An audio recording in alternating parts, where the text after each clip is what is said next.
All right, good afternoon, everyone. It's a pleasure to be here in Mainz. It's said that in Wisconsin there are actually only two seasons, winter and construction. And here are some photos I took the other day of the Chamberlain Physics Hall in Madison, Wisconsin. You can see we are in the throes of construction season, and I'm very happy that there is less banging going on here in Mainz. It's a nice break. Okay, so I'm pleased to share with you recent progress our group has made towards the development of a novel type of comagnetometer. We hyperpolarize two isotopes of xenon, xenon 129 and xenon 131, and we do that through spin exchange optical pumping. We then also use the rubidium to detect the precession of the xenon isotopes simultaneously. Now, the thing that we do differently is we purposely work very hard to avoid time-averaged polarization of both the rubidium and xenon parallel to our bias field. And the reason for that hard work is as follows. The precession frequency of isotope A, if in the presence of a magnetic field and polarized rubidium, here denoted as S, and then another polarized noble gas isotope or species, denoted as K, looks like this.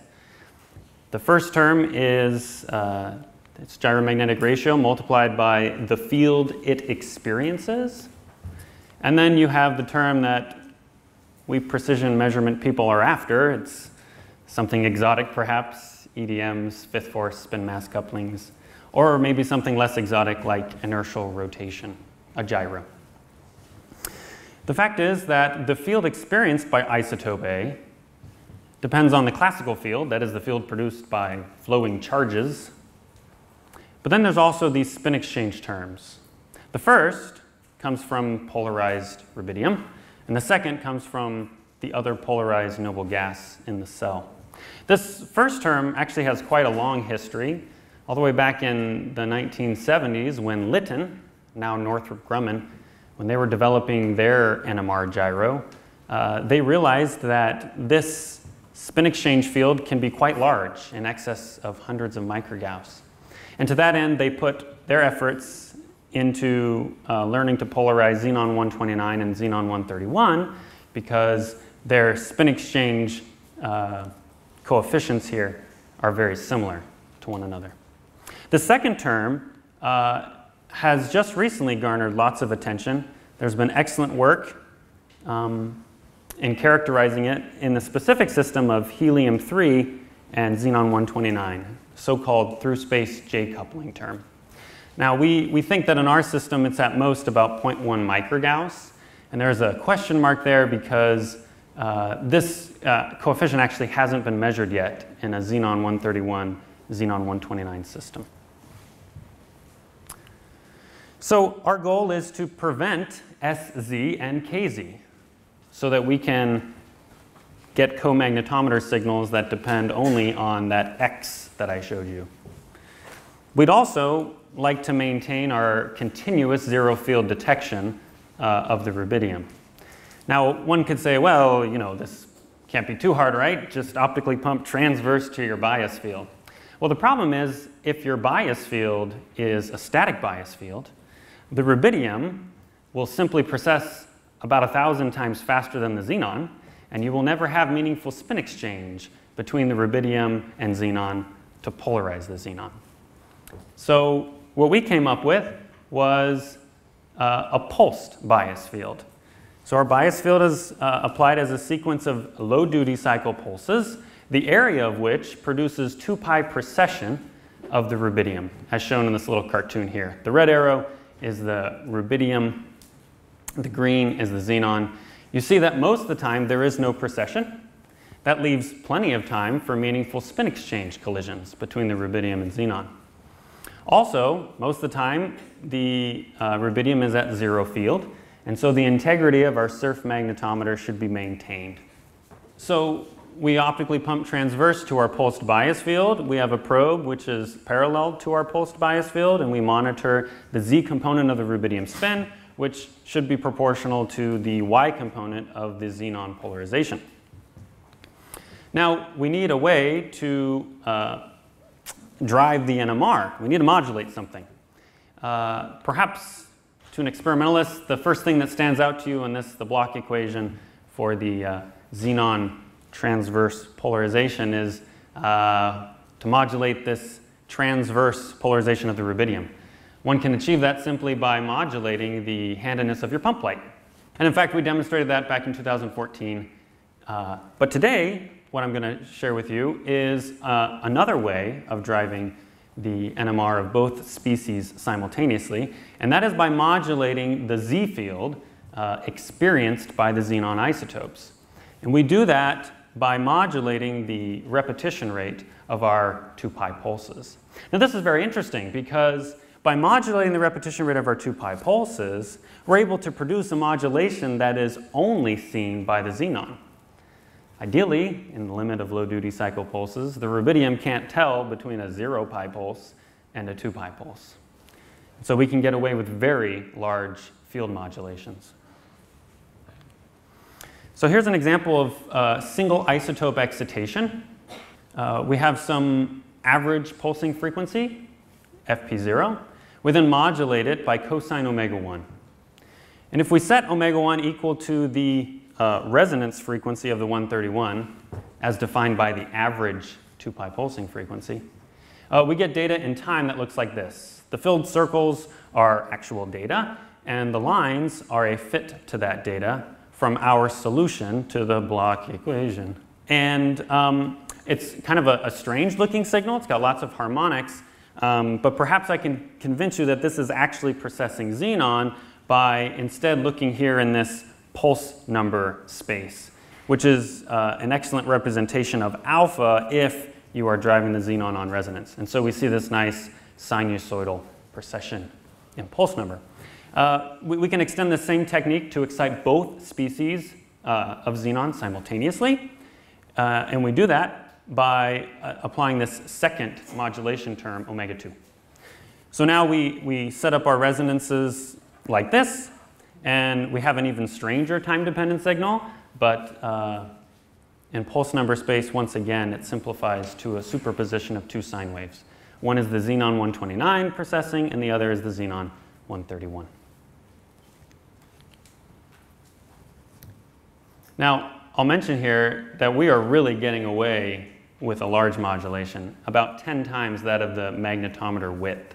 And that's only possible because we are modulating the 2-pi pulses, which the rubidium should not care about. This is what our signals look like when we demodulate with this rather strange waveform, sine of alpha of t. You see that we get nice Lorentzian line shapes, tens of microgauss of signal for each isotope, and the line widths are about 20 millihertz. I want to tell you a little bit more about our apparatus. Something unique that we do, although it's been done before, is we actually optically pump from both transverse directions. The purpose of this is to make sure that we uniformly optically pump the rubidium in our optically thick cell. We also optically pump with two pump colors, asymmetrically detuned from the D1 line. The purpose of this is to balance or cancel the AC stark. I mentioned that we demodulate with knowledge of sine alpha. We actually operate in this closed loop fashion where we measure the phase of each isotope and then we correct the drive frequencies, omega 1 and omega 2, such that the phase measured is always kept equal to 0. This is good because in the end, when we want to measure the frequency of precession, we don't need to know the transfer function of phase to frequency, which can change over time. Finally, I'll note, perhaps admit, that we do see the modulation of our pulse density, or our 2-pi pulse repetition rate, show up on our magnetometer gain. This is due to the fact that we have finite duty cycle in our 2-pi pulses.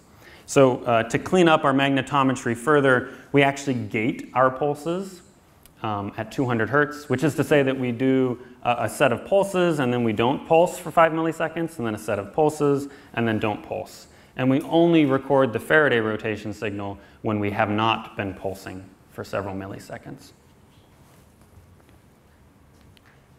Okay, this is an example data set over 1,000 seconds. What we're showing here on the left is the 131 drive frequency, and on the right is the 129 drive frequency in red and blue.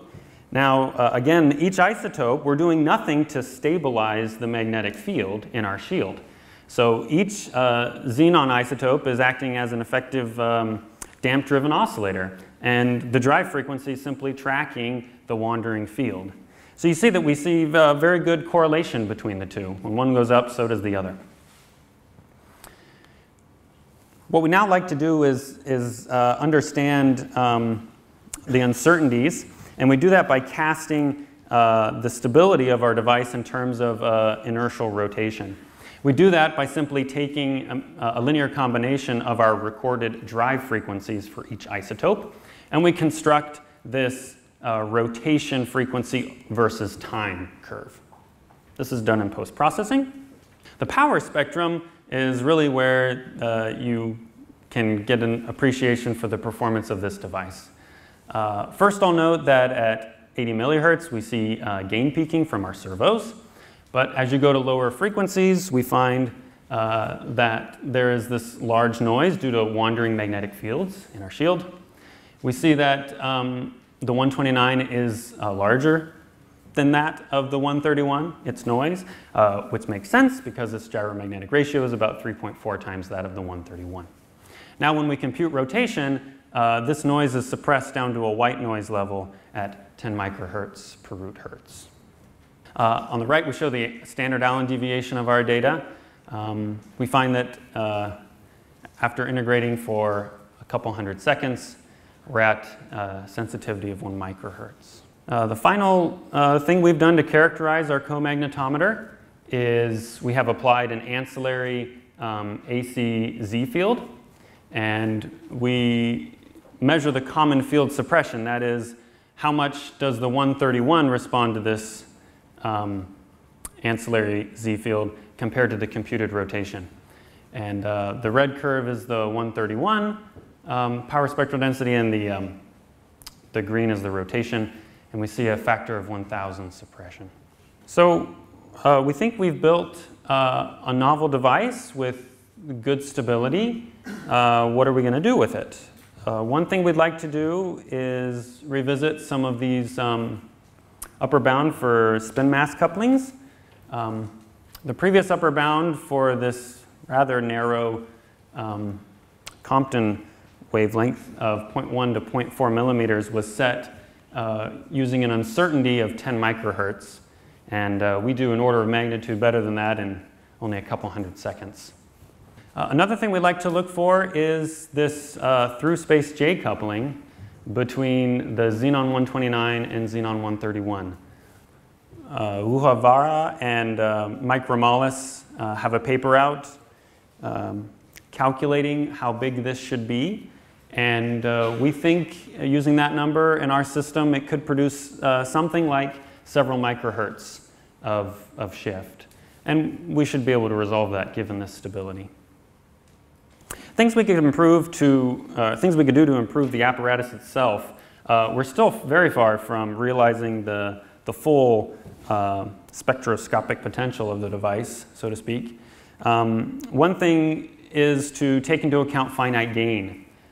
We don't have infinite gain in our frequency feedback, and we think that if we did some sort of frequency-dependent correction before producing the linear combination of drive frequencies to compute the rotation, could enable us to get better common field suppression. Furthermore, the cell is it's well insulated, but we know the temperature drifts. There's nothing being done to actively keep that temperature fixed. And the pump detunings are also free to wander. And these things we know influence the computed rotation. As far as the signal-to-noise ratio is concerned, we're pretty starved for pump photons right now with how hot our cell is. So we'd like to put more photons in the cell, as well as we know that we can more effectively drive the NMR by perhaps modulating both the transverse rubidium polarization as well as modulating the 2-pi pulse repetition rate. Something like a couple factors of 2 in signal size. So I'll go ahead and finish up here by recognizing the wonderful people I've worked on this project with, Susan Sorensen and Michael Bolotowicz, who are both graduate students like myself, and then our fearless leader, Thad Walker. Funding is provided by Northrop Grumman and the National Science Foundation. And finally, shameless, selfish plug. I'm graduating spring 2020, and I'm looking for a postdoc. So look forward to chatting with some of you about future opportunities in your labs. Thank you very much.